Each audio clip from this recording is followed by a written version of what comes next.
आज आपण जो विषय गेली काही दिवस पाहत आहोत त्या विषयाच्या शेवटापर्यंत आपण पोहोचलो आहोत. देवाचा सेवक हा विषय गेली काही दिवस आपण देवाच्या वचनातून पाहतो. यशायाचं पुस्तक याचा 42वा अध्याय आणि पहिलं वचन आपण पुन्हा एकदा वाचूयात. यशाया 42:1.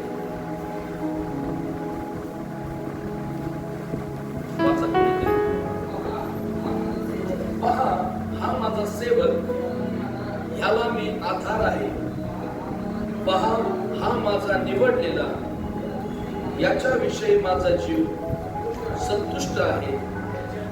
याच्या ठाई मी आपला आत्मा घातला आहे.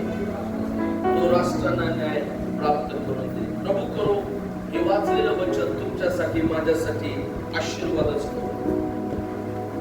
या वचनावर आधारित असा विषय देवाने आपल्या सर्वांसाठी गेले काही दिवसांपूर्वी दिला. परमेश्वराचं वचन सांगतं, हा माझा सेवक, ह्याला मी आधार आहे. हा माझा निवडलेला, याच्याविषयी माझा जीव संतुष्ट आहे. याच्या ठाई मी आपला आत्मा घातला आहे.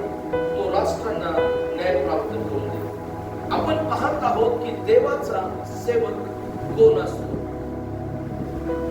इफिसकरास पत्र 4 अध्याय आणि 11 वचन सांगतं, त्यानेच कोणी प्रेषित, कोणी संदेश दे, कोणी सुवार्तिक, कोणी पाळक व शिक्षक असे नेमून दिले. देवाचं वचन सांगतं की त्यानेच म्हणजेच कोणी, देवाने स्वतः. या ठिकाणी देवाने स्वतः कोणी प्रेषित, कोणी संदेश दे, कोणी सुवार्तिक, कोणी पाळक व शिक्षक असे नेमून दिले असे देवाचं वचन सांगतं. मग आपण पाहत आहोत की देवाचा सेवक कोण असतो. देवाचा सेवक कोण असतो. पहिली गोष्ट आपण पाहिली, देवाचा सेवक हा स्वाभाविक लोकांमधून म्हणजेच आपल्यासारख्या स्वभावाच्या लोकांमधूनच देवाने त्याच्या कार्यासाठी निवडलेला असतो. देवाचा सेवक हा आपल्यासारख्याच स्वाभाविक लोकांमधून त्याच्या कार्यासाठी निवडलेला असतो. दुसरी गोष्ट आपण पाहिली, देवाचा सेवक हा देवाचा याजक असतो. हालेलुया. जर आम्ही पाहिलं जुन्या काळात देवाने याजकीय सेवेची स्थापना केलेली आपल्याला पाहायला मिळते. आणि अहरोन आणि त्याची मुलं यांना देवाने इस्रायल घराण्यासाठी पहिले याजक नेमले आणि त्यांची नेमणूक देवाने कशा प्रकारे केली हे आपण देवाच्या वचनातून पाहिलं आहे. तिसरी गोष्ट आम्ही पाहिली, देवाचा सेवक हा देवाचा निरोप्या किंवा देवाचा संदेशता असतो. हालेलुया. जो देवाचा निरोप, देवाचा संदेश, देवाचा आवाज, देवाची वाणी आपल्यापर्यंत घेऊन येण्यासाठी देवाने त्याला नेमलेलं असतं. देवाचा सेवक हा देवाने नेमलेला पहारेकरी असतो. मागच्या आठवड्यात आपण पाहिलं की पहारेकरी म्हणजे काय आणि कशा प्रकारे पहारेकऱ्याला त्याचं कर्तव्य बजवावं लागतं हे आपण देवाच्या वचनातून पाहिलं आहे. आज आपण पाहणार आहोत शेवटचा मुद्दा, तो म्हणजे देवाचा सेवक हा मेंढपाळ असतो. देवाचा सेवक हा मेंढपाळ असतो. हालेलुया. Praise the Lord. या ठिकाणी इफिसकरास पत्र 4 अध्याय 11 वचनात काय म्हटलं पहा.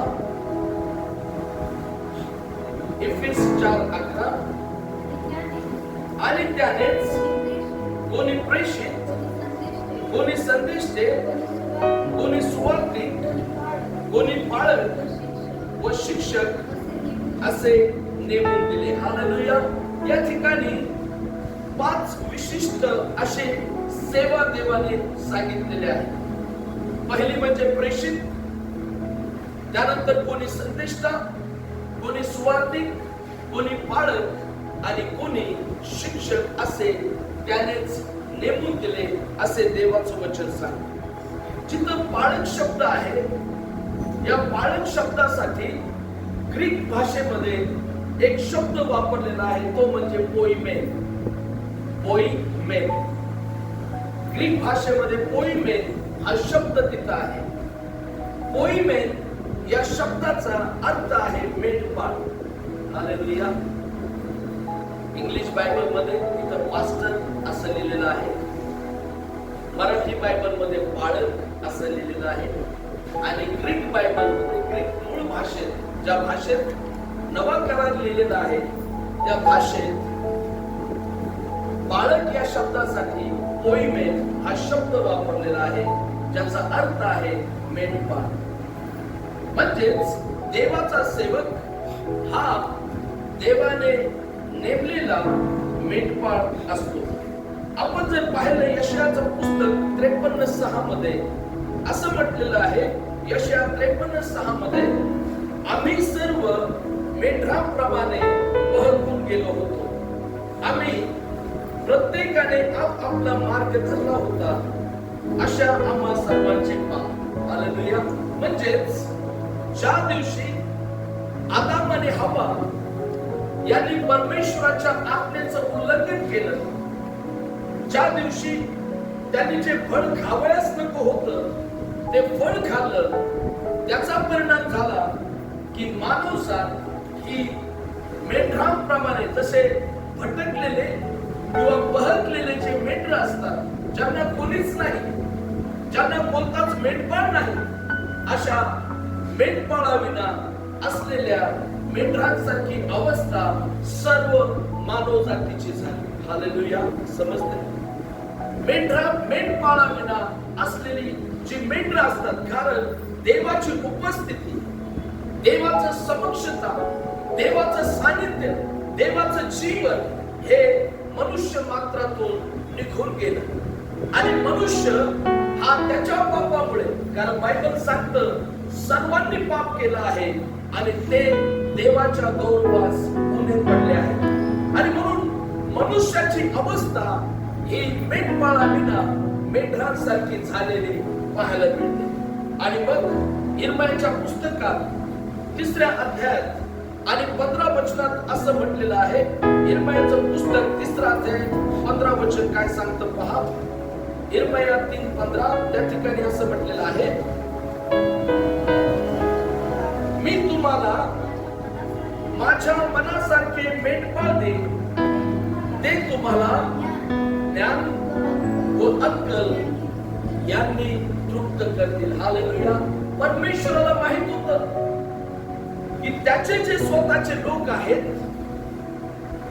ज्या मनुष्याला त्यांनी निर्माण केलं, ज्या मनुष्याला देवाने सार्वकालिक जीवनासाठी निर्माण केलं, ज्या मनुष्याला देवाने सृष्टीवर अधिपत्य गाजवण्यासाठी निर्माण केलं, ज्या मनुष्याला देवाने सर्व अधिकार देऊन त्याला या जगामध्ये पाठवलं, तो मनुष्य जेव्हा पापात पडला तेव्हा तो मेंढपाळाविना मेंढरासारखा झाला. आणि म्हणून यशाया 53 मध्ये म्हटलं, आम्ही सर्व मेंढरांसारखे बहकलो होतो. हालेलुया. पण परमेश्वराला, देवाला आमची काळजी होती, देवाला आमचा कळवळा होता, देवाला आमच्या विषयी त्याच्या मनामध्ये योजना होती. आणि म्हणून देवाने इर्मया संदेष्टाच्या द्वारे म्हटलं की मी तुम्हाला माझ्या मनासारखे मेंढपाळ देईन. हालेलुया. मी तुम्हाला तुमचं पालन पोषण करण्यासाठी, तुमचं संगोपन करण्यासाठी, तुमची देखभाल करण्यासाठी तुमच्या मनासारखे मेंढपाळ देईन. आणि मग देवाने मेंढपाळांचा महान मेंढपाळ कोण येतो? येशू ख्रिस्त याला या जगात पाठवलं. आणि जेव्हा येशू कुमारी मरियेच्या द्वारे, पवित्र आत्म्याच्या द्वारे जन्मला, बायबल सांगतं 30 वर्षाचा झाल्यावर त्याने देवाच्या राज्याची उघडपणे घोषणा करण्यास सुरुवात केली. ज्या समयी त्याने बाप्तिस्मा करणारा योहान याच्या हातून पाण्यात बुडून बाप्तिस्मा घेतला आणि देवाची वाणी प्रकट झाली की हा माझा परमप्रिय पुत्र, ह्याच्या विषयी माझा जीव संतुष्ट आहे. पवित्र आत्मा कबुतराप्रमाणे त्याच्यावर उतरून आला आणि मग त्याची परीक्षा झाली. परीक्षा झाल्यावर बायबल सांगतं की काना गावामध्ये त्याने पहिल्यांदा चिन्ह आणि चमत्कार केला आणि देवाच्या राज्याची घोषणा करण्यास सुरुवात केली. तो गावोगावी गेला आणि त्याने 3 वर्ष देवाच्या राज्याची घोषणा केली. देवाचं राज्य गाजवत असताना येशू ख्रिस्त म्हणतो योहान 10:11 मध्ये की मीच उत्तम मेंढपाळ आहे आणि उत्तम मेंढपाळ आपल्या मेंढरांकरता आपला प्राण देतो. हालेलुया. येशूनं सांगितलं की मीच उत्तम मेंढपाळ आहे. पहिले पेत्र 5 आणि त्याच्या 4थ्या वचनात असं म्हटलं, जेव्हा मुख्य मेंढपाळ प्रकट होईल तेव्हा तुम्हाला गौरवाचा न कोमेजणारा हार प्राप्त होईल. मुख्य मेंढपाळ म्हणजेच येशू ख्रिस्त, जो मेंढपाळांचा मेंढपाळ आहे, जो महान मेंढपाळ आहे, तो या जगामध्ये प्रकट झाला. त्याची सेवा करत असताना, तो देवाचं राज्य गाजवत असताना गावोगावी तो जात होता, नगरोनगरी जात होता. समुद्र किनाऱ्यावर त्याने उपदेश करण्यास सुरुवात केलं. हो, जे दीन होते, जे दुबळे होते, जे भग्न हृदय होते, जे तुटलेल्या मनाचे होते, जे नाना प्रकारचे आजार आणि रोग यांनी ग्रासलेले लोक होते, अशा लोकांना पाहून मत्ते 9:36 मध्ये असं म्हटलं की तेव्हा लोकसमुदायांना पाहून त्यांचा त्याला कळवळ आला, कारण मेंढपाळ नसलेल्या मेंढरांसारखे ते गांजलेले व पांगलेले होते असे येशूला दिसले. हालेलुया. लोक कसे दिसले? मेंढपाळ नसलेल्या मेंढरांसारखे सगळे लोक त्याला दिसले. ते पांगलेले दिसले, ते रंजलेले, ते गांजलेले दिसले. येशूला त्या लोकांना पाहून कळवळ आला. आणि मग येशूने मत्ते 16 मध्ये म्हटलं, या खडकावर मी माझी मंडळी रचीन. हालेलुया.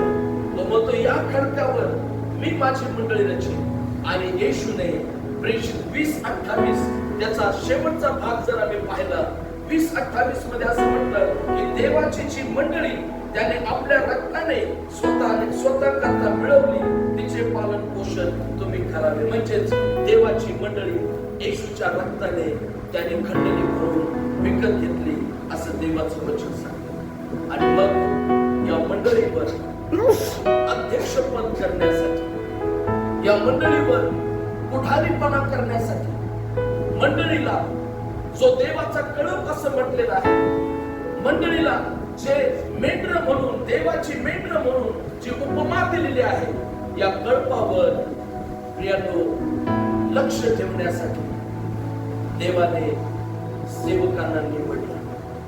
ते सेवक आपल्यासारख्याच स्वभावाच्या लोकांतून निवडले. पेत्र ग्रॅज्युएट नव्हता, पेत्र ग्रॅज्युएट नव्हता, फार शिकलेला नव्हता. प्रेषित 4थ्या अध्यायात पेत्राबद्दल असं म्हटलं, हे तर अज्ञानी आणि निरक्षर असे लोक, पण ते येशूच्या सहवासातले लोक होते अशी पेत्राविषयी साक्ष देण्यात आली. प्रियानो, कोणीच फार उच्च शिक्षित लोक नव्हते, सामान्य लोक होते. आणि या सामान्य लोकांना प्रभूनं जी त्याची मंडळी, त्याचा जो कळप, जो भविष्यात अस्तित्वात येणार होता, त्या कळपावर मेंढपाळ म्हणून त्याची सेवा करण्यासाठी नेमलं आहे असं देवाचं वचन सांगतं. जर आम्ही पाहिलं तर प्रियानो, पहिले पेत्र याचा 5वा अध्याय 2 ते 4 त्यामध्ये पूर्ण वाचू नका.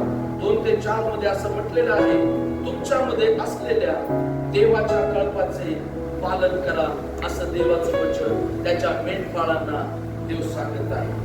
आणि मग देवाने त्याच्या सेवकांना मेंढपाळ का म्हटले हे मला आपल्याला थोडक्यात सांगायचं आहे. त्याच्या सेवकांना मेंढपाळ का म्हटले?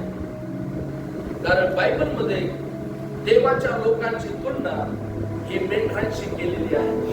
बायबल मध्ये जी मंडळी आहे, जे देवाचे लोक आहेत, जे विश्वासणारे आहेत, या विश्वासणाऱ्या लोकांची तुलना देवाने मेंढरांशी केली आहे.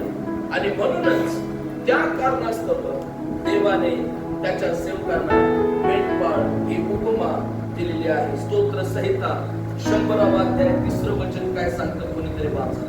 स्तोत्र 103. स्तोत्र 103.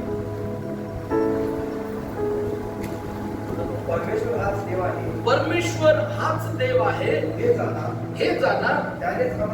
त्यानेच आम्हाला उत्पन्न केले. आम्ही त्याचेच आहोत. आम्ही त्याची प्रजा, त्याच्या पूर्णातील कळप आहोत. हालेलुया. शास्त्र सांगतं आम्ही त्याच्या पूर्णातील कळप आहोत. म्हणजेच आम्ही देवाची मेंढर आहोत. आणि मेंढर नेहमी कळपात राहतात. मेंढर एकटे राहत नाही. मेंढर नेहमी कळपात राहतात. आणि स्तोत्र करता म्हणतो की परमेश्वरा, आम्ही तुझ्या पूर्णातील कळप असे आहोत. का बरं? देवाने प्रियांनो मंडळीला मेंढर असं म्हटलं आहे. का मंडळीला मेंढरे असं म्हटलं आहे किंवा कळप असं म्हटलं आहे? कारण मेंढरे स्वतःचा मार्ग शोधू शकत नाही. मेंढर स्वतःचा मार्ग शोधू शकत नाही. दुसरं कारण, मेंढर सहज भरकटतात. मेंढर स्वतःचे संरक्षण करू शकत नाही. मेंढरांना सतत मार्गदर्शन, संरक्षण आणि काळजीची गरज असते.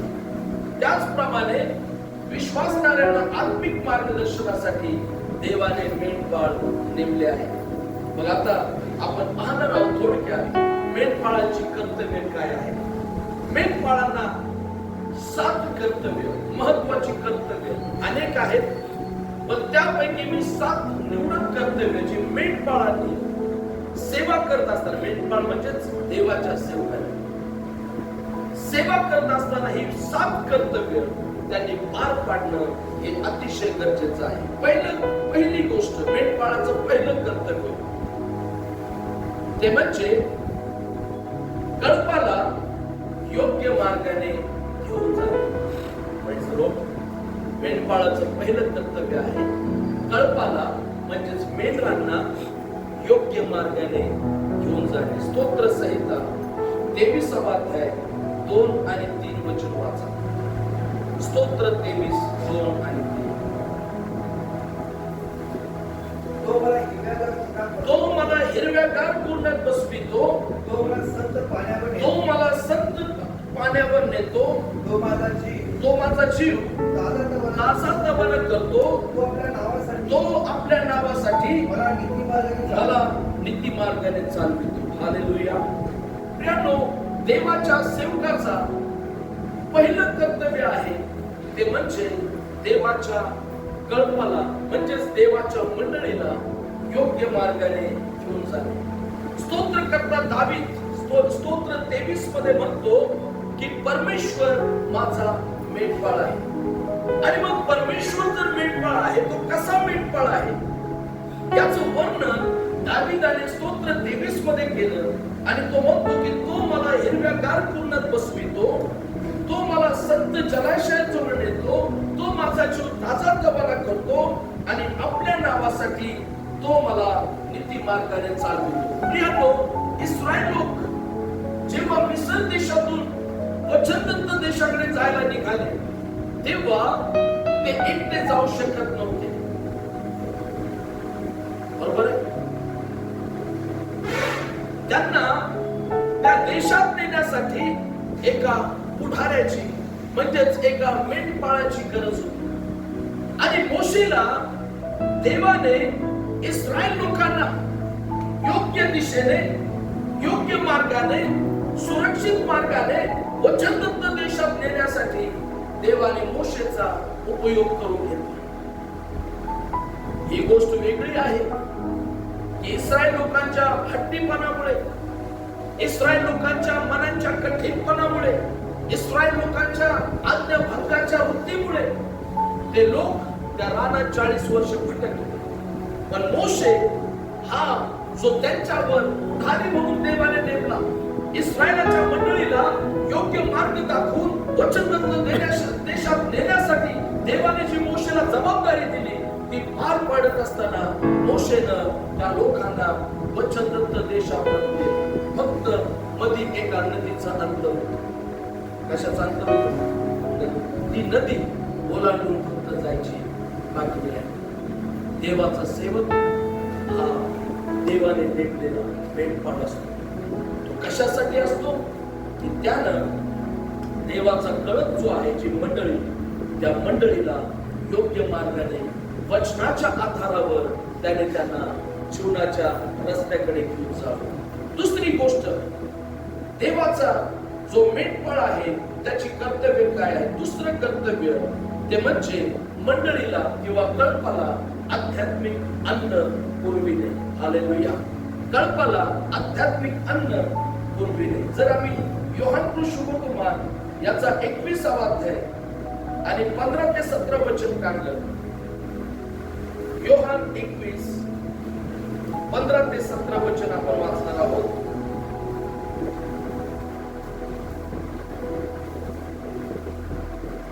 त्यांची न्याहारी झाल्यावर येशूने शिमोन पेत्राला म्हटले, योहानाच्या पुत्रा शिमोना, यांच्यापेक्षा तू माझ्यावर अधिक प्रीती करतोस काय?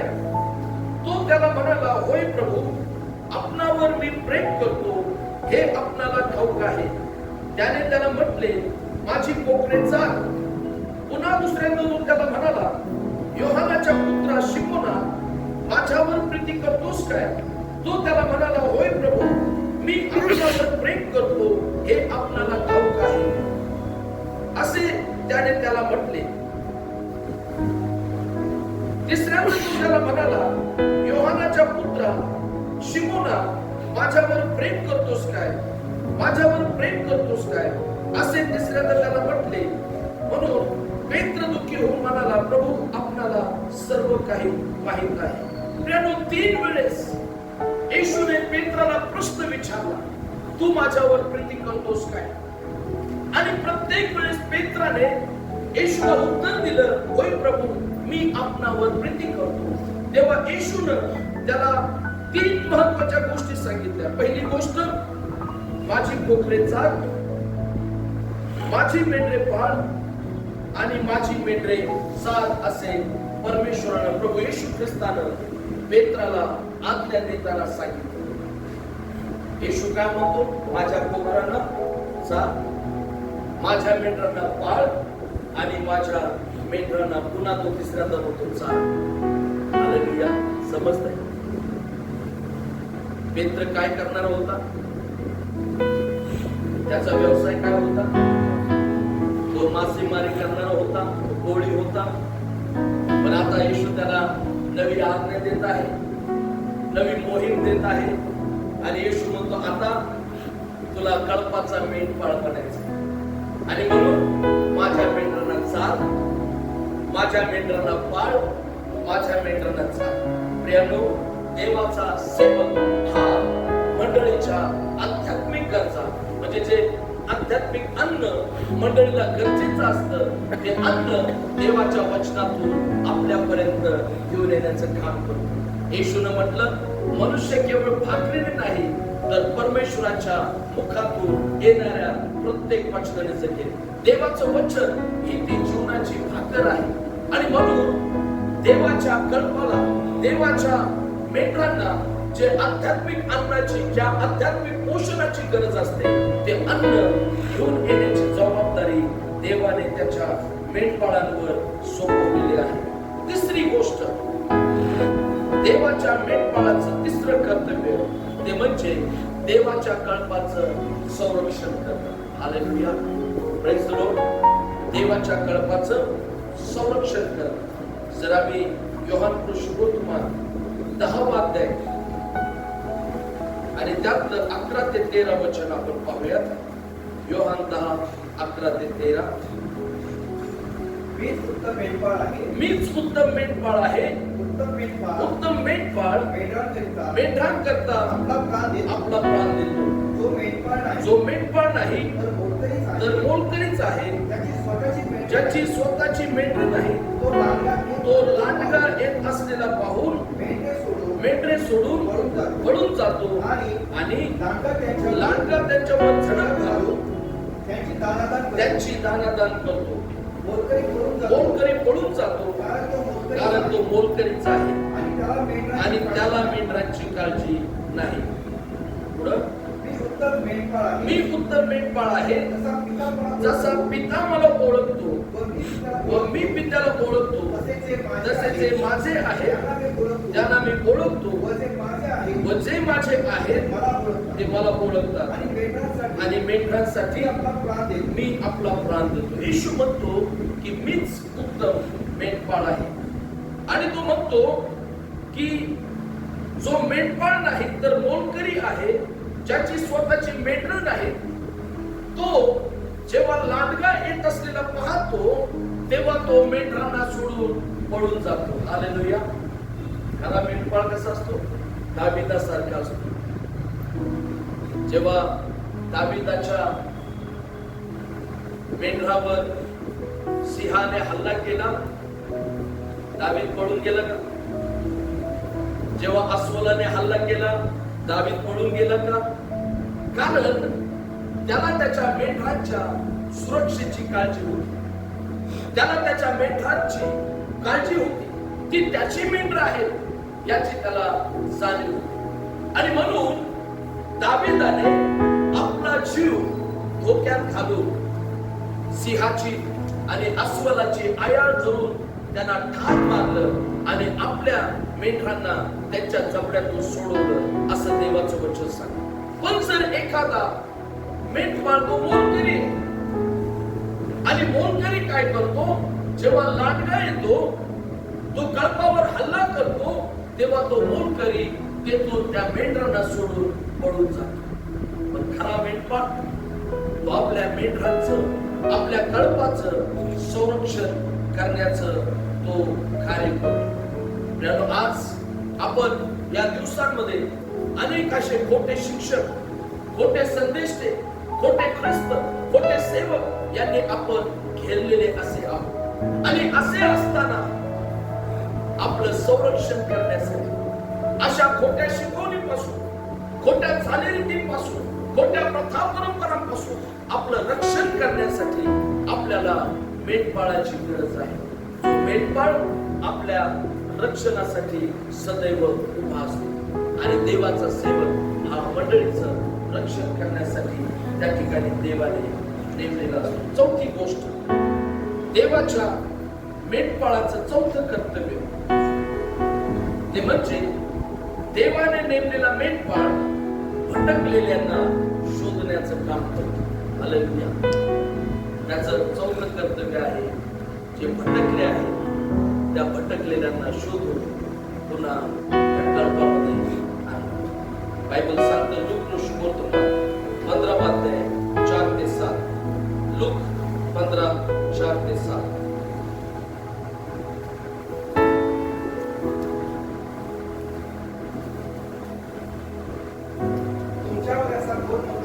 तुमच्यामध्ये असा कोण मनुष्य आहे की ज्याच्याजवळ 100 मेंढरे असतात, त्यातून एक हरवले तर 99 रानात सोडून ते हरवलेले सापडेपर्यंत तो त्याचा शोध करत नाही. ते सापडल्यावर तो ते आनंदाने खांद्यावर घेतो आणि घरी येऊन मित्रांना व शेजाऱ्यांना एकत्र बोलावून सांगतो, माझे हरवलेले मेंढरू सापडले आहे, म्हणून माझ्या बरोबर आनंद करा.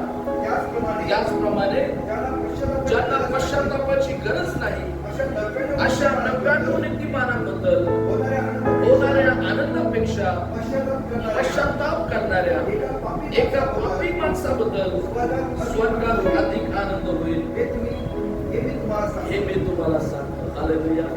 एखादा मेंढपाळ आहे, त्याच्याकडे 100 मेंढर आहेत आणि त्या 100 मेंढरातलं एक मेंढरू हरवलं. असं म्हणतो का जाऊ दे 100 होते, एक गेलं तर काय झालं, काय फरक पडत नाही, नंतर त्याच्यात वाढ होईलच, असं म्हणतो का? जो खरा मेंढपाळ असतो तो त्या 100 मेंढरामध्ये जे एक हरवलेला आहे त्या हरवलेल्याला शोधण्यास तो जातो. प्रियानो, देवाचा सेवक बऱ्याच वेळेस असे अनुभव आम्हाला खूप आलेले आहेत सेवेत. ज्या वेळेस एखादं मेंढरू हरवलं, भटकलं, बहकलं आम्ही अनेक वेळेस त्यांच्या शोधामध्ये गेलो, त्यांना माघारी आणण्याचा प्रयत्न केला, परंतु शेवटी देवाच्या योजना, देवाचे हेतू, देवाच्या इच्छा आपण त्याच्या पलीकडे जाऊ शकत नाही. हालेलुया. सांगण्याचं तात्पर्य काय आहे की जो देवाने नेमलेला सेवक असतो, तो सेवक हरवलेल्या मेंढरांची काळजी करतो.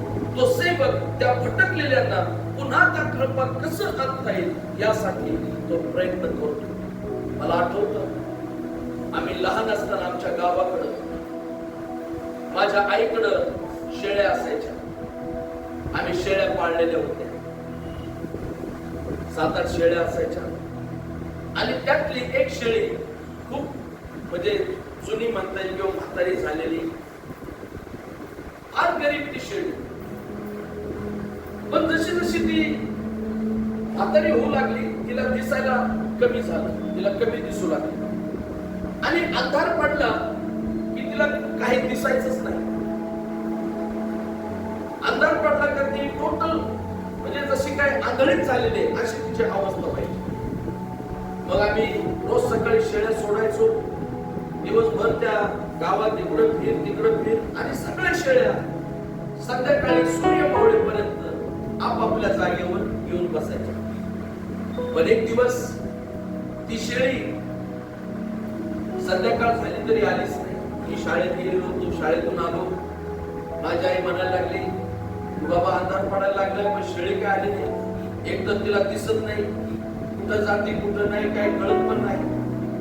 आणि आमच्या गावात जसं आपलं कोल्हापूरचं मार्केट यार्ड आहे तसं मार्केट यार्ड आहे.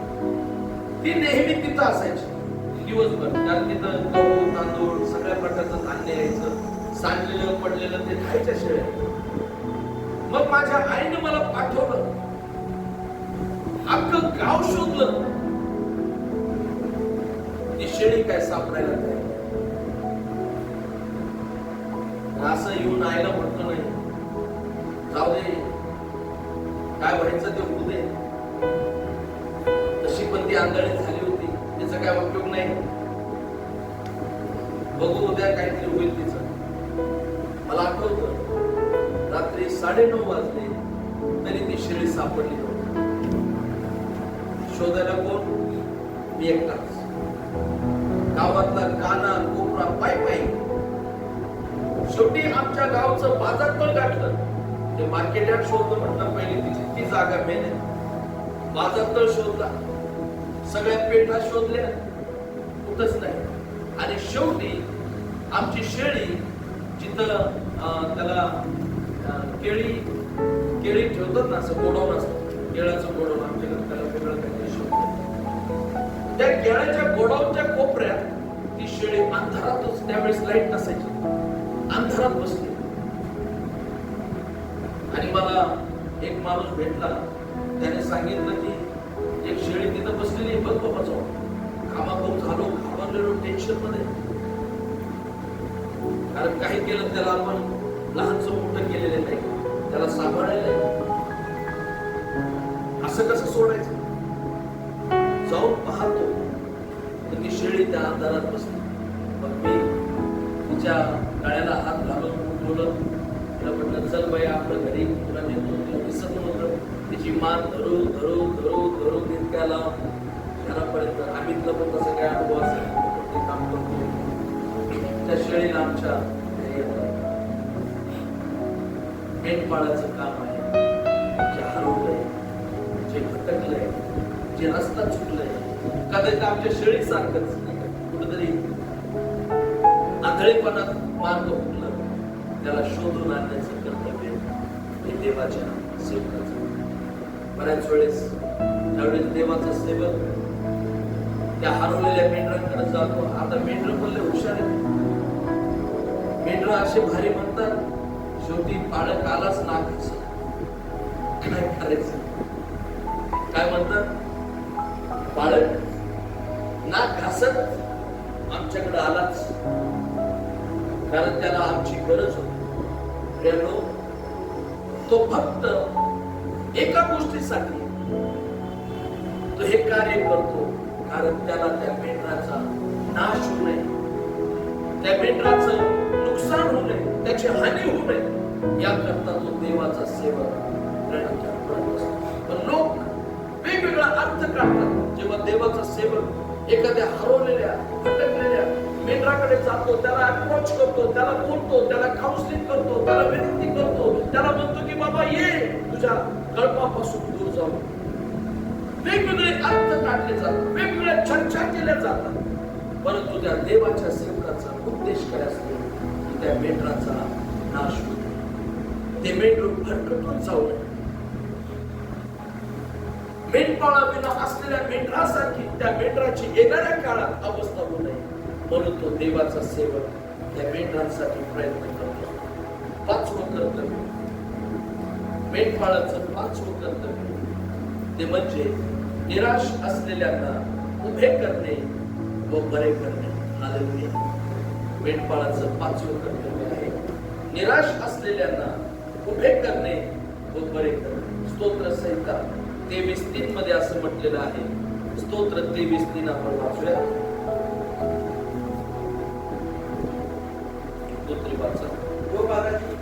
तो माझा जीव ताजा तवाना करतो, तो आपल्या नावासाठी मला नीती मार्गाने चालवतो. हालेलुया. प्रिय शास्त्र सांगतं की तो माझा जीव ताजा तवाना करतो. मी मध्ये एक स्टोरी मी आपल्याला सांगितली होती, फार सुंदर गोष्ट आहे. एक दिवस एक मेंढरू ते उंचीवरून खाली पडतं आणि ते जखमी होतं. म्हणजे जणू काय मृतप्राय अवस्थेत ते मेंढरू जातं, म्हणजे मरणाच्या अवस्थेत, त्याला आपण बेशुद्ध अवस्था म्हणतो नाही का, त्याची हालचाल नाही असं निश्चित पडतो आणि तिथं कोणीच नसतं.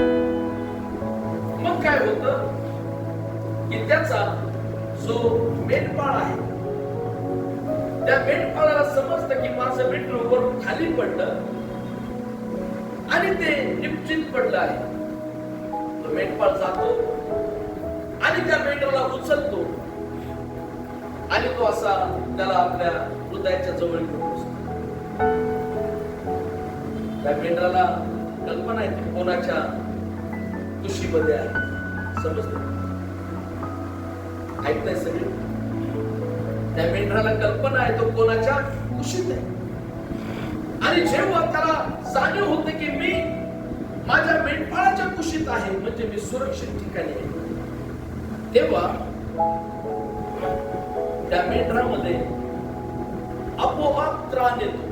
त्राण म्हणजे शक्ती येते आणि ते उठून उभं राहतं आणि खेळायला लागतं, उड्या मारायला लागतं. परमेश्वर म्हणतो की तो माझा जीव ताजा तवाना करतो.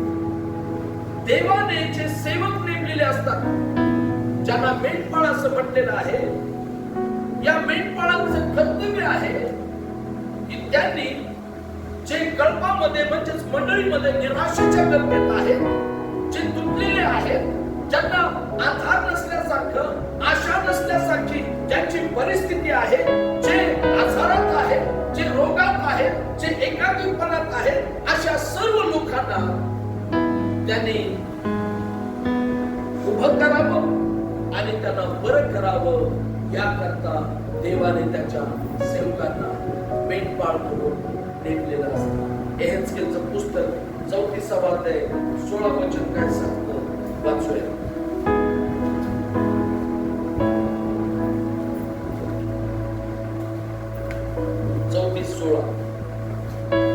मी हरवलेल्यांना शोधेन.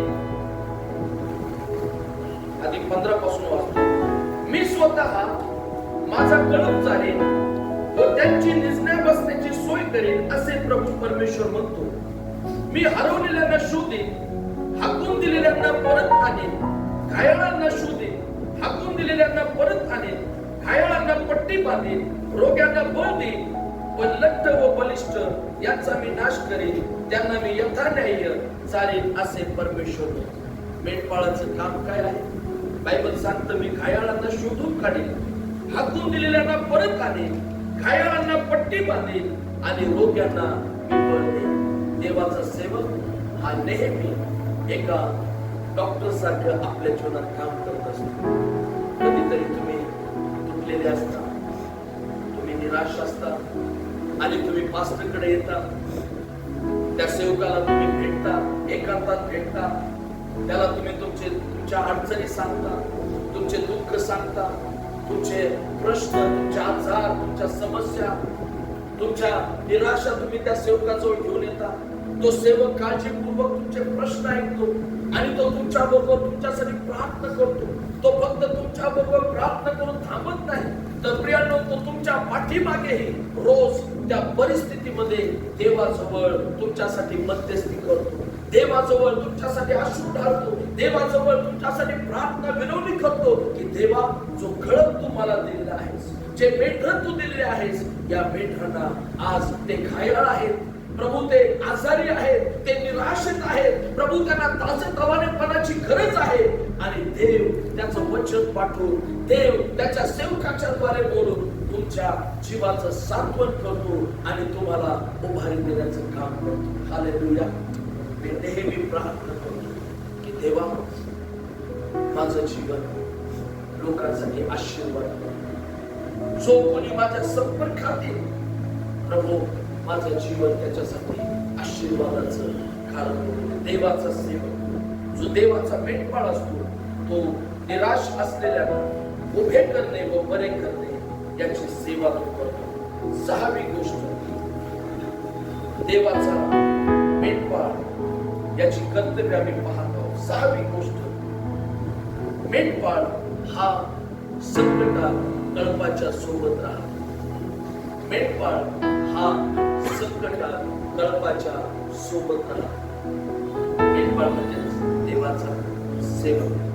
शास्त्र सांगतो, स्तोत्र 23:4 मध्ये दावीद राजा म्हणतो, मृत्यू छायेच्या दरीतूनही मी जात असलो तरी कसल्याही अनिष्टाला भिणार नाही, कारण तू माझ्या बरोबर आहेस, तुझी आखडी व तुझी काठी मला धीर देतात. देवाचं वचन सांगतं, तो म्हणतो की परमेश्वर माझा मेंढपाळ आहे आणि तो जर माझा मेंढपाळ आहे, मी मृत्यू छायेच्या दरीतून जात असतो कसल्याही अनिष्टांना भिणार नाही, कारण तो म्हणतो तू माझ्या बरोबर आहेस. दावीदाने त्याच्या जीवनात सगळ्यात जास्त संकट, सगळ्यात जास्त युद्ध, सगळ्यात जास्त कठीण काळ त्याने पाहिला आणि या सगळ्या परिस्थितीत त्याने एक गोष्ट जाणली की त्याच्या सगळ्या संकटात त्याचा मेंढपाळ, जो परात्पर देव म्हटलेला परमेश्वर आहे, तो परमेश्वर त्याच्या संकटात त्याच्या सोबत आहे. देवाचा सेवक, ज्याला मेंढपाळ असं म्हटलेलं आहे, जो खरा मेंढपाळ असतो, तो प्रेम आपल्या मेंढरांच्या, आपल्या कळपाच्या संकटात, आपल्या कळपाच्या कठीण काळात त्यांच्या सोबत उभा राहण्याचं कार्य करतो. मी देवाला धन्यवाद देतो की देवानं मला अनेक लोकांसाठी, कदाचित मी त्यांच्या आनंदाच्या क्षणी त्यांच्या सोबत कदाचित नसेल, पण जेव्हा मंडळीवर संकट आले, जेव्हा मंडळीवर दुःख आले, जेव्हा मंडळीवर हाल अपिष्टांच्या वेळ आल्या, तेव्हा देवाने मला सहाय्य केलं की मी जावं आणि त्यांच्यासाठी उभं राहावं. मी काही दिलं नाही कोणाला काही दिलं नाही, कोणाचं काही घेतलं नाही, पण मी एक गोष्ट जाणली की मला माझं कर्तव्य काय आहे की माझ्या मंडळीला संकटात एकतर राहू द्यायचं नाही. हालेलुया. एक दिवस आपल्या मंडळीतल्या एका भावाला ऍडमिट करण्यात आलं. ते फार आजारी होते आणि त्यांच्या पत्नी एकट्याच दवाखान्यात होत्या आणि त्या रडत होत्या, एकट्या बसून रडत होत्या. त्यांच्या डोळ्यात अश्रू होते. काय करायचं, कसं करायचं, कोणी सोबत नाही. आणि मग मला समजलं की त्या भावाला ऍडमिट केलेलं आहे. मी दवाखान्यात जसं समजलं सगळं बाजूला टाकलं आणि तिथं पोहोचलो. दवाखान्यात गेल्यावर त्या बहिणीने मला पाहिलं, त्या अजून रडायला लागल्या. मी म्हटलं, सिस्टर का रडताय? मास्टर, तुम्हाला पाहिलं आणि असं वाटलं की माझा बाप माझ्याजवळ या परिस्थितीत उभा आहे आणि आता मला इतका धीर मिळाला, इतकी शक्ती मिळाली आता मला इतका आधार मिळाला की मी आता काळजी करणार नाही. हालेलुया. आपल्याला सांगण्याचं तात्पर्य काय आहे? देवाचा सेवक जो खरा मेंढपाळ असतो, खरा सेवक असतो, तो मंडळीच्या संकटात मंडळी बरोबर उभा राहण्याचं कार्य करतो. आणि शेवटी 7वं कर्तव्य, मेंढपाळाचं 7वं कर्तव्य मी आपल्याला सांगू इच्छितो, ते म्हणजे मेंढपाळ कळपाला शिस्त लावतो. हालेलुया. ही गोष्ट जरा आवडत नाही, सगळं आवडतं, पण पालक साहेबांनी मंडळीला शिस्त लावलेली आवडत नाही. शास्त्र सांगतं, स्तोत्र संहिता 23:4 मध्येच असं म्हटलंय, मृत्यू छायेच्या दरीतून मी जात असतो, कसल्याही अरिष्टाला भिणार नाही, कारण तू माझ्या बरोबर आहेस. तुझी आखणी व तुझी काठी मला धीर देणार. तुम्हाला माहित आहे, मेंढपाळाच्या हातात एक विशिष्ट आकाराची काठी असते. त्या काठीचा आकार असा असतो. ती कशासाठी असते? पहिली गोष्ट, ती काठी जर मेंढरू कुठं झोडपात कुठेतरी खड्ड्यात पडलं, अडकलं, तर ती जी आकडी असते तिनं त्याला ओढून काढते, बचाव करण्यासाठी. आणि तीच आकडी, ती काठी दुसऱ्या कामासाठी असते. ती म्हणजे एखादं मेंढरू जरासं काय असतं, आघाव असतं, टॅक्स असतं, इकडं पळ तिकडं पळ, इकडं उड्या मार तिकडं उड्या मार. मग त्यानं कळपात कसं राहायचं, मग त्यानं शिस्तीनं कसं राहायचं, यासाठी मेंढपाळ त्या मेंढराला शिस्त लावण्यासाठी काठीचा वापर करतो.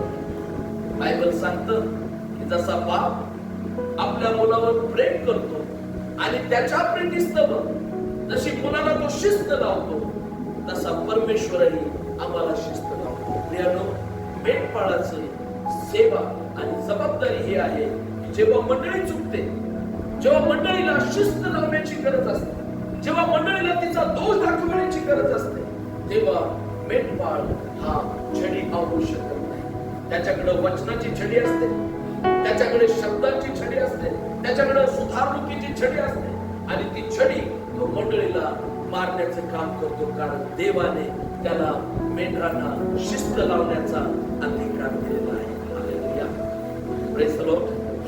समजते, मेंढपाळ त्याला कळपाला शिस्त लावण्याचं काम, ही 7 कर्तव्य मेंढपाळ त्याची जबाबदारी पार पाडत असताना करत असतो.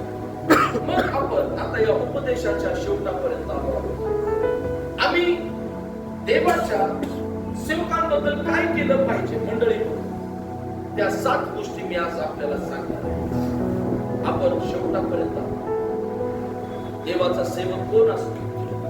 देवाचा सेवक आपल्यासारख्याच लोकांमधून देवाने निवडलेला असतो. देवाचा सेवक देवाचा याजक असतो. देवाचा सेवक देवाचा निरोपी असतो. देवाचा सेवक पहारेकरी असतो. देवाचा सेवक हा कळपावर नेटलेला मेंढपाळ असतो.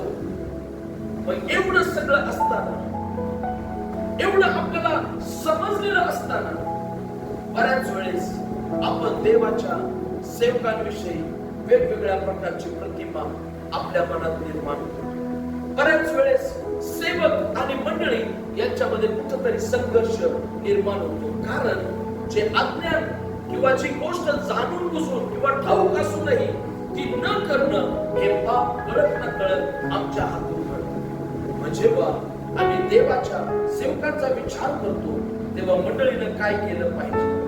पहिली गोष्ट आम्ही देवाच्या सेवकांचा सन्मान केला पाहिजे. पहिले करीत 4:1 मध्ये पौलाने असं म्हटलं, आम्ही ख्रिस्ताचे सेवक व देवाच्या रहस्याचे कारभारी आहोत, असे प्रत्येकाने आम्हाला मानावे. हालेलुया. आता मराठी बायबल मध्ये मानावे हा शब्द आहे, पण इंग्लिश बायबल म्हणजे ग्रीक भाषेत तिथं एस्टीम शब्द आहे. एस्टीम म्हणजे एस्टीमचा अर्थ आहे उच्च सन्मान, सर्वोच्च सन्मान, सर्वोच्च आदर तुम्ही आम्हाला देवाचे सेवक म्हणून द्यावा, असं परमेश्वराचं वचन सांगतं. पहिली गोष्ट, आमचं मंडळी म्हणून कर्तव्य आहे देवाच्या सेवकांप्रती, ते म्हणजे की आम्ही देवाच्या सेवकांचा आदर केला पाहिजे. त्यांना देवाचे सेवक म्हणून आम्ही त्यांचा स्वीकार केला पाहिजे. देवाचे सेवक म्हणून आम्ही त्यांचा सन्मान केला पाहिजे. देवाचे सेवक म्हणून आम्ही त्यांचा आदर केला पाहिजे. हालेलुया. दुसरी गोष्ट मंडळीनं देवाच्या सेवकांप्रती करायचं कर्तव्य काय आहे? दुसरं कर्तव्य मंडळीचं देवाच्या सेवकांवर विश्वास ठेवा. काय ठेवा? विश्वास. देवाच्या सेवकांवर विश्वास ठेवा. बायबल सांगतं दुसरे इतिहास 20 अध्याय 20 वचन सांगतं. दुसरे इतिहास 20:20 मध्ये आपण पूर्ण वाचणार नाही, मी शेवटची ओळ वाचतो. त्याच्या संदेशावर विश्वास ठेवा म्हणजे तुम्ही यशस्वी व्हाल. देवाचं वचन सांगतं त्याच्या सेवकांवर विश्वास ठेवा. प्रॉब्लेम बऱ्याच वेळेस काय असतो, मंडळीतले लोक बाळकावर विश्वासच ठेवत नाही, देवाच्या सेवकावर भरोसाच ठेवत नाही, आणि म्हणून तो पोटतिडकीनं मंडळीला अनेक गोष्टी हिताच्या सांगतो, पण त्या मंडळीला त्या बाधक वाटतात, त्या त्रासाच्या वाटतात, त्या विरोधाच्या वाटतात, त्या हानीच्या वाटतात, आणि म्हणून मंडळी पुष्कळ वेळा त्रासात जाते, अपयशाकडे जाते, अयशस्वी असं जीवन जगते, कारण मंडळी देवाच्या सेवकावर विश्वास ठेवत नाही. बायबल सांगतं की संदेशांवर म्हणजेच देवाच्या निवडलेल्या अभिषिक्त सेवकांवर विश्वास ठेवा म्हणजे तुम्ही यशस्वी व्हा. तिसरी गोष्ट मंडळीनं करायची आहे सेवकांबद्दल, ती म्हणजे देवाच्या सेवकांचं पूर्ण मनाने स्वागत करा. स्वागताचे 2 प्रकार आहेत. एक तोंड देखलं स्वागत म्हणजे वरवरच नाही, आता आलेच आहे तर काय करायचं, या बसा, या रे पाणी, करा रे चहा, काय करणार. जेवायच्या वेळेस आले बाळक साहेब तर आता काय करायचं, कशाला आले काय माहिती. खरे ना, शास्त्र सांगतं आम्ही देवाच्या सेवकाचं स्वागत केलं पाहिजे. वाचूयात मत्ती ऋषीवर्तमान 10 अध्याय 11 ते 12. मी फक्त आज टीचिंग देतो, सिंपल टीचिंग. 10 अध्याय 11 ते 15.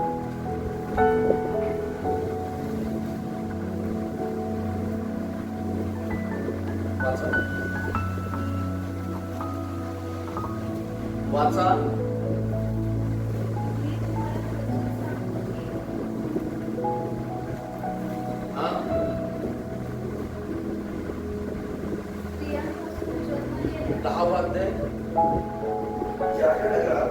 किंवा गावात त्यात कोण योग्य आहे हे शोधून काढा आणि तुम्ही तेथून जाईपर्यंत त्यांच्या तिथे राहा आणि घरात जाताना तुम्हाला शांती असो असे म्हणा. ते जर योग्य असेल तर तुमची शांती त्याला प्राप्त हो, हे योग्य नसेल तर तुमची शांती तुमच्याकडे परत येऊ. जोपर्यंत तुमचे स्वागत करणार नाही व तुमची वचने ऐकणार नाही, त्याच्या घरातून किंवा नगरातून निघताना आपल्या पायाची धूळ झटकून टाका. मी तुम्हाला खचित सांगतो, न्यायाच्या दिवशी त्या नगरापेक्षा सदोम व गमोरा या प्रदेशाला सोपे जाईल. काय सांगतं देवाचं वचन? देवाचं वचन सांगतं की ज्या ज्या नगरात किंवा गावात तुम्ही जाल त्यात कोण योग्य आहे हे शोधून काढा आणि तुम्ही तेथून जाईपर्यंत त्यांच्याच येथे राहा. आता जर बाळक तुमच्या घरातून राहिलं तर काय होईल? नुसता देवाचा सेवक अर्धा तास तुमच्या घरात, म्हणजे आपल्या मंडळीचं नाही सांगत आहे, देवाचा सेवक आठवड्यातून एकदा अर्धा तास तुमच्या घरात येऊन बसला, डोक्याला आड्या पडतात, कपाळाला. शास्त्र येशू म्हणतो जा त्यांच्या घरात जाऊन राहा. अजून मी कोणाच्याच घरी मुक्काम केला नाही. आता ह्या महिन्यापासून एक मुक्काम सगळ्यांच्या घरी. असू दे, मी कुठे राहील, कसं आहे झोपल, मला खाली टाकायला द्या, नका देऊ, उशी द्या, नका देऊ, गोधडी द्या, नका देऊ, खायला द्या, नका, काम करतो. येशू म्हणतो असं घर शोधा आणि तिथं जाऊन तुम्ही राहा. आता या प्रेझेंट कॉन्टेक्स्ट मध्ये ते शक्य नाही, बरोबर ना? शक्य नाही.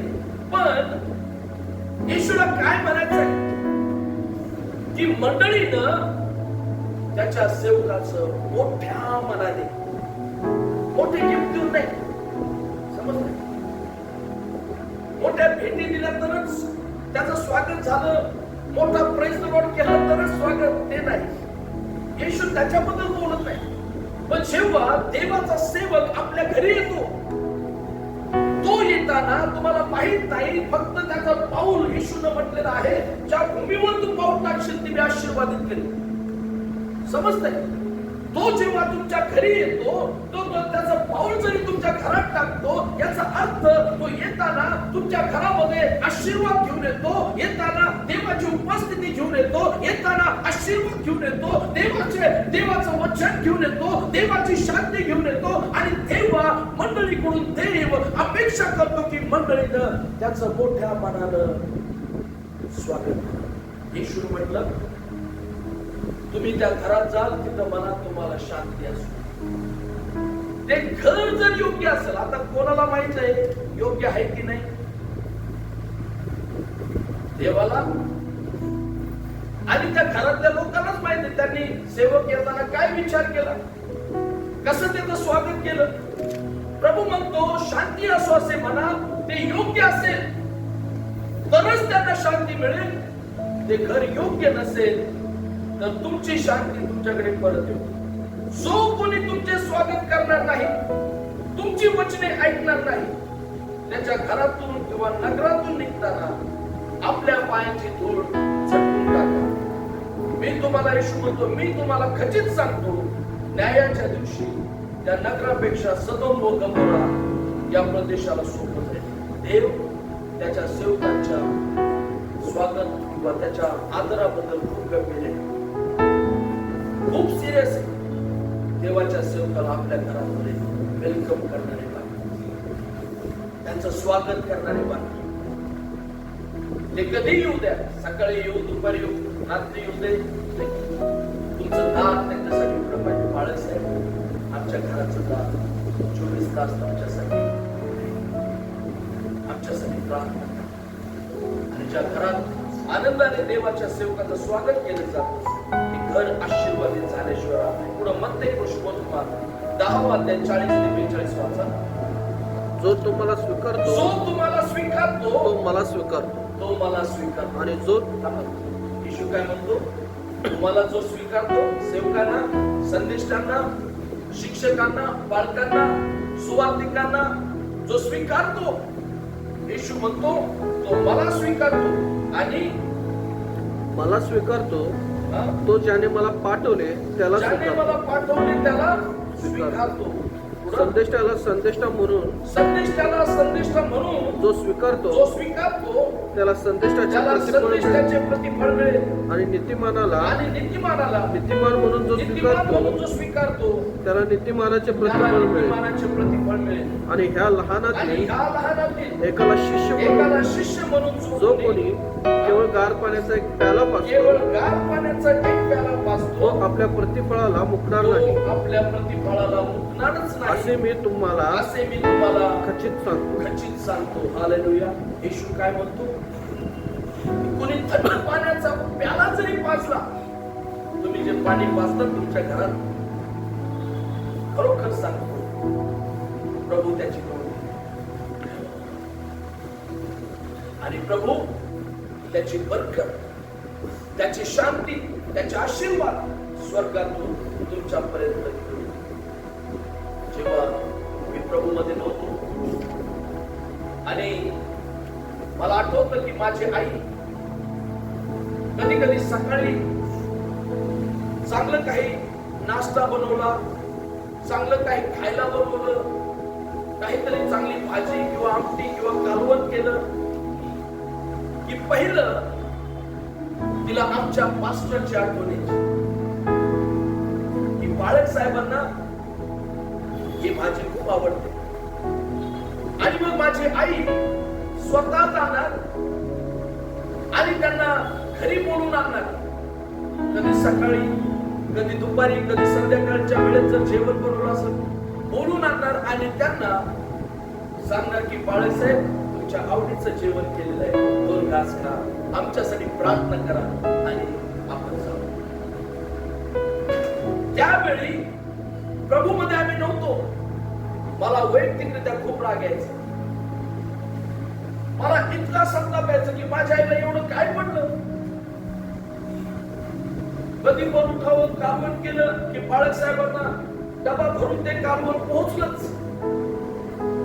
काही केलं की बाळक साहेबांना बोलवलंच, या बाळक साहेब बिर्याणी केली, जेवून जा.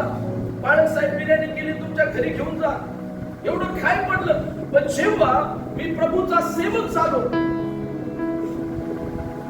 तेव्हा मला समजलं माझी आई जे करत होती ते देवाच्या वचनाच्या दृष्टीने चांगली गोष्ट करत. आणि म्हणून आज माझ्या आईनं मागच्या काही वर्षांपूर्वी कठीण दिवस पाहिले, पण त्या कठीण दिवसात देवाने तिला, माझ्या वडिलांना एक रात्र उपाशी झोपवलं नाही. Hallelujah, hallelujah. सांगण्याचं तात्पर्य काय आहे? देवाचं वचन सांगतं की जर त्याच्या सेवकाला कोणी 1 ग्लास पाणी पाजलं तरी तो त्याच्या आशीर्वादांना उठणार नाही, असं देवाचं वचन सांगतं. देवाच्या सेवकांचा स्वागत करा. आपल्या घराचे दार उघडा, बंद करू नका. देवाच्या सेवकांसाठी दार बंद करू नका.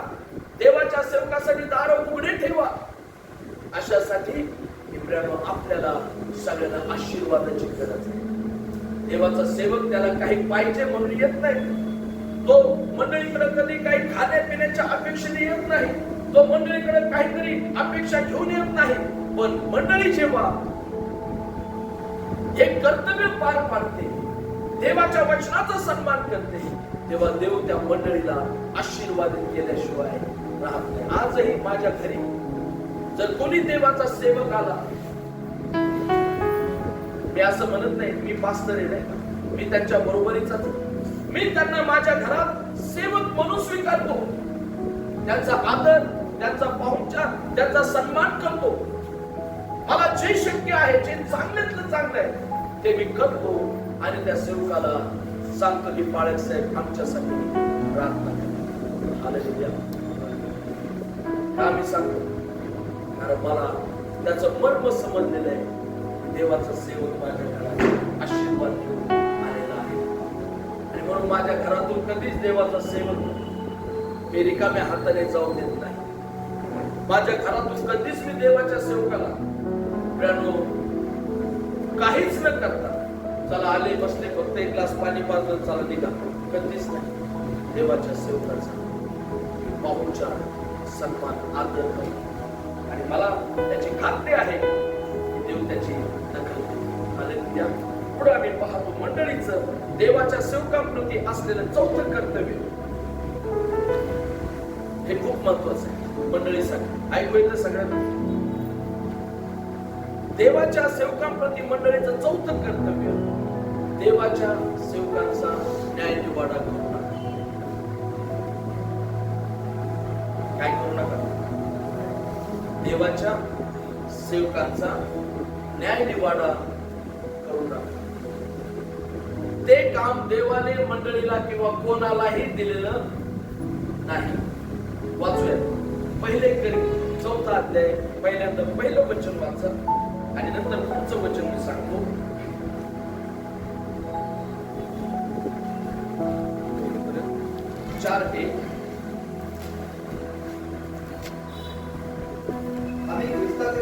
आम्ही ख्रिस्ताचे सेवक व देवाच्या रहस्याचे कारभारी आहोत असे प्रत्येकाने आम्हाला मानावे.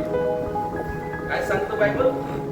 आम्ही देवाचे सेवक, ख्रिस्ताचे सेवक व त्याच्या देवाच्या रहस्याचे कारभारी आहोत असे प्रत्येकाने आम्हाला मानावे. वाचू वचन वाचा. म्हणून त्या समयापूर्वी म्हणजे प्रभूच्या येण्यापूर्वी तुम्ही न्याय निवाडा करूच नका. न्याय निवाडा बस करूच नका. काय सांगतो बायबल? न्याय निवाडा करणारा कोण आहे? देवाच्या सेवकांचा न्याय निवाडा करणारा कोण आहे? परमेश्वर आहे. तो सगळं पाहतो. तो देवाचा सेवक काय करतो, तो देवाचा सेवक कसा वागतो, तो देवाचा सेवक कसा जगतो, तो देवाचा सेवक प्रामाणिक आहे की अविश्वासी आहे, तो विश्वासू आहे का देवाला देवाच्या राज्यामध्ये फसवणुकीची सेवा करीत आहे, या प्रत्येक गोष्टीची दखल कोण घेतो? परमेश्वर घेतो. मंडळीनं देवाच्या सेवकाचा न्याय निवाडा करू नये. कारण शास्त्र सांगतं की त्या समयापूर्वी म्हणजेच प्रभूच्या येण्यापूर्वी तुम्ही न्याय निवाडा करूच नका. कारण जे त्याचं अंधारात आहे तो देव एक दिवस उजेडात आणेल असं पौल म्हणतो. हालेलुया. तुम्हाला माहित आहे सगळ्यात जास्त जर शिक्षा कोणाला होणार आहे, तोफेच्या तोंडी कोण आहेत माहिती आहे? देवाचे सेवक. कारण येशूनं मत्ते 7:21-23 मध्ये स्पष्ट लिहिलेलं आहे. वाचा 7:21-23. मला प्रभूजी प्रभूजी असे म्हणणाऱ्या प्रत्येकाचाच प्रवेश स्वर्गाच्या राज्यात होईल असे नाही, तर जो माझ्या स्वर्गीय पित्याच्या इच्छेप्रमाणे करतो त्याचा होईल. त्या दिवशी पुष्कळ जण मला म्हणतील, प्रभू आम्ही तुझ्या नावाने संदेश दिला, तुझ्या नावाने भूते घालवली व तुझ्या नावाने पुष्कळ महत्वकृत्य केली नाहीत काय? तेव्हा मी त्यांना स्पष्ट सांगेन की मला तुमची कधीच ओळख नव्हती. आम्ही उभे राहू. आमच्यात कोणी अपोस्टल असतील नाही का, प्रेषित, कोणी सुवार्तिक, कोणी संदेश दे, कोणी पाळक, कोणी शिक्षक. तो दिवस तिथं, तो न्यायाचा दिवस, स्वर्गात कोण जाणार आहे, जीवनाच्या पुस्तकात नाव आहे की नाही, त्या समय असं म्हटलेलं आहे की मला प्रभूजी म्हणणाऱ्या प्रत्येकाचा प्रवेश स्वर्गाच्या राज्यात होईल. तर आज इव्हन सोशल मीडियावर म्हणजे युट्यूब असेल, इंस्टाग्राम असेल, त्यावर विश्वासणारे सेवक लोक सगळे एकमेकांचा न्याय निवाडा करीत आहेत. बायबल काय सांगतं की त्याचा न्याय तो दिवस येण्यापूर्वी करूच नका. कारण न्याय करणारा हा सेनाधीश परमेश्वर आहे. बऱ्याच वेळेस मंडळीतले लोक आशीर्वादित का होत नाही? कारण ते कायम त्यांच्या मनात सेवकांविषयी राग असतो. देवाचा सेवक आमच्या मनासारखा संदेश देत नाही, देवाचा सेवक आमच्या मनासारखं वागत नाही, आमच्या मनासारखं बोलत नाही, आमच्या मनासारखं चालत नाही, आमच्या पुढं करीत नाही, आम्हाला जे हवं ते करू देत नाही. आणि लोक त्यांचा न्याय निवाडा करतात. शास्त्र सांगतं की तो दिवस येण्यापूर्वी तुम्ही न्याय निवाडा करू. मग आम्ही काय करावं? त्याचं उत्तर मी आपल्याला सांगतो. आम्ही त्यांच्यासाठी प्रार्थना करावी. काय करावं आम्ही? तो चुकत असेल, तो भटकला असेल, तो कुठेतरी देवाच्या इच्छेविरुद्ध जात असेल आणि आपल्याला ते समजून आलेलं आहे, गुप्तपणे त्या देवाच्या सेवकासाठी देवाजवळ प्रार्थना करावी. देवा त्या सेवकाला पश्चातापी म्हणते, देवा तुझ्या सेवकाला बदल, तुझ्या सेवकाचं जीवन तू बदल, त्यांच्यावर दया कर, त्यांच्यावर कृपा कर, अशी म्हणून तुम्ही देवाच्या सेवकांसाठी प्रार्थना करा. पाचवी गोष्ट, आम्ही देवाच्या सेवकांप्रती असलेलं कर्तव्य, काय कर्तव्य आहे ते मी सांगत आहे. मंडळीचं कर्तव्य देवाच्या सेवकांच्या गरजांकडे पहा. हालेलुया. देवाच्या सेवकांच्या गरजांकडे पहा. बायबल सांगतं, लूका शुभवर्तमान 8 अध्याय 1-3 मध्ये असं म्हटलेलं आहे, जेव्हा येशू सेवा करत होता तेव्हा अशा काही स्त्रिया होत्या, ज्या स्त्रिया पैशा अडक्याने काम करून, कष्ट करून, मेहनत करून रात्रंदिवस त्या काम करायच्या आणि त्यांच्या पैशा आडक्याने प्रभूची सेवा करत होत्या, असं देवाचं वचन सांगतं. दुसरे कोरिंथ्याचा 9 अध्याय 7 वचनात असं म्हटलं, संतोषाने देणारा देवाला प्रिय आहे. जेव्हा तुम्ही देवाच्या राज्यात आपला दशमांश देता, अर्पण देता, उपकार स्तुतीची भेट देता, मिशनरी अर्पण असेल, इतर अर्पणाची मंडळी घेतली जातात, त्यामध्ये हिरारीने सहभाग घेऊन त्या कार्यामध्ये तुम्ही सहभागी होतात, तेव्हा परमेश्वर आम्हाला आशीर्वादित करण्याची जबाबदारी घेतो. देवाच्या सेवकांच्या गरजांकडे पहा. आणि मी देवाला धन्यवाद देतो की आता मंडळी, आपली मंडळी या गोष्टी जाणायला नाही, मला आनंद वाटतो. पण हे कर्तव्य थांबू देऊ नका, नाही का? लोकांचं कसं असतंय, मूडवर असतं. बाळक साहेब आमच्या मनासारखे नाही वागले, मग लगेच हात माग, कशाला द्यायचं, कशाला मदत करायची, असं नाही झालं. एकदा आम्ही समर्पण केलं, आम्ही आमच्या समर्पणातून मागे हटायचं. काही होऊ दे, काहीही होऊ दे, मी या देवाच्या सेवकाची काळजी घेतो.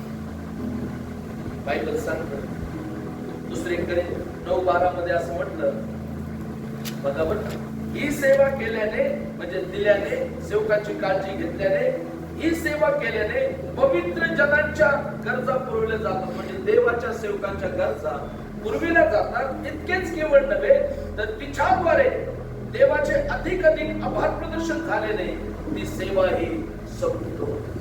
जर तुम्हाला समृद्ध व्हायचंय, आशीर्वादित व्हायचंय, देवाच्या सेवकांची काळजी घ्या. हालेलुया. त्याची आठवण करा,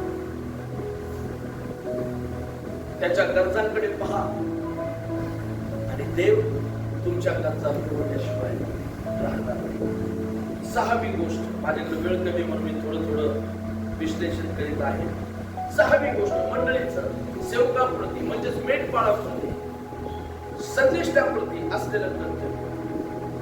देवाच्या कार्यामध्ये अडखळत बनू नका.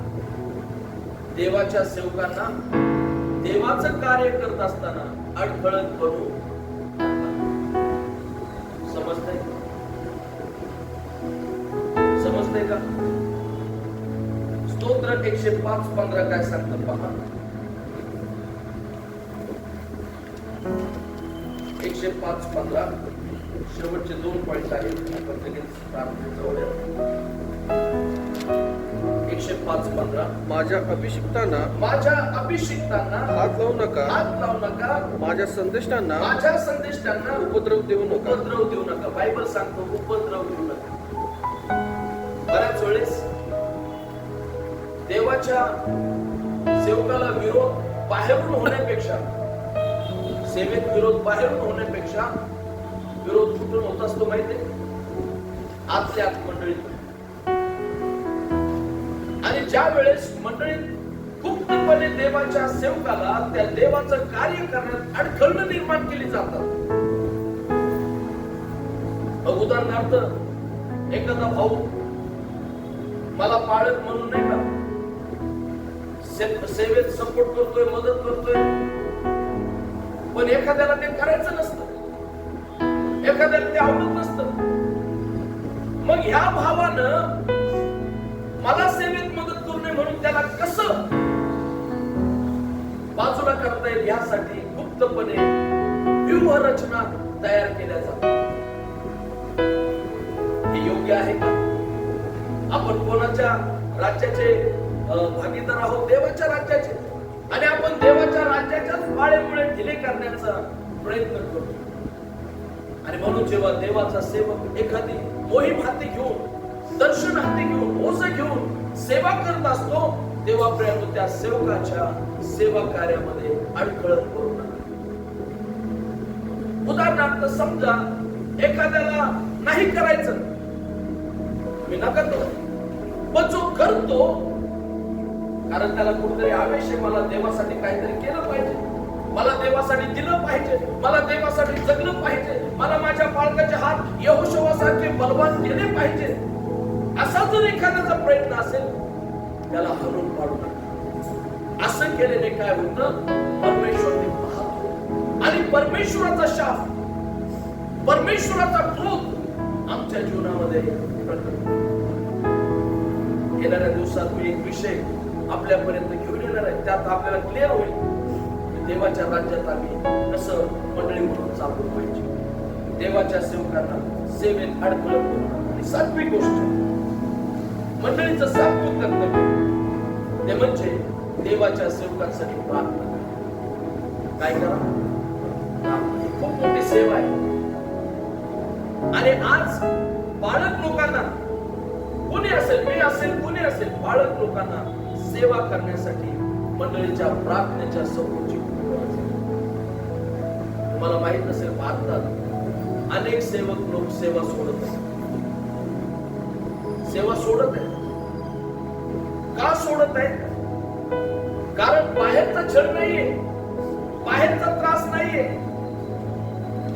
त्या अंतर्गत कलहातून, नैराश्यातून प्रभूची सेवा सोडत. देवाचा सेवक आपलं घरदार, आपले नातेवाईक, आपली संपत्ती, आपलं सगळं सोडून लोकांचं तारण होण्यासाठी देव पाठवेल तिथं सेवा करायला जातो. आणि मंडळीची जबाबदारी आहे की त्यानं ती सेवा देवाच्या इच्छेप्रमाणे, देवाच्या आवेशाने करावी, म्हणून त्याला प्रार्थनेचा आधार मंडळीने द्यावा. मला आशा आहे की आपण रोज आमच्यासाठी प्रार्थना करा. आपण रोज आपल्या प्रार्थनेत आमची आठवण करत असाल, मी खात्रीनं सांगतो तुम्ही धन्य आहात. कारण एक दिवस तुमच्या प्रार्थनेचं प्रतिफळ तुम्हाला मिळाल्याशिवाय राहणार नाही. पौल या ठिकाणी म्हणतो, कलस्सेकरास पत्र 4 अध्याय 3 आणि 4 वचन. कलस्से 4:3-4. आणखी आमच्यासाठी प्रार्थना करा, अशी की ख्रिस्ताच्या ज्या रहस्यामुळे मी बंधनातही आहे ते सांगण्यास देवाने आमच्यासाठी वचनाकरता दार उघडावे, यासाठी की जसे मला बोलले पाहिजे तसे बोलून मी ते रहस्य प्रकट करावे. पौल म्हणतो आमच्यासाठी प्रार्थना करा. ज्या पौलाला वरून प्रकटीकरण झालं ख्रिस्ताचं, तो पौल म्हणतो, मंडळीला म्हणतो की आमच्यासाठी प्रार्थना करा. आज रोजच्या प्रार्थना फक्त आमचंच नाही, जेवढे महाराष्ट्रात देवाचे सेवक आहेत, जेवढे भारतात देवाचे सेवक आहेत, त्या सेवक लोकांसाठी रोज गुडघे टेकून प्रार्थना करा. कारण त्यांना आज तुमच्या प्रार्थनांची नितांत गरज आहे आणि तुमच्या प्रार्थना त्यांना सेवा करण्यासाठी उभारले. आज आपण या ठिकाणी या विषयाचा समारोप करीत आहोत. देवाचा सेवक कोण असतो? या आपण आपल्या जागेवर उभे राहूया.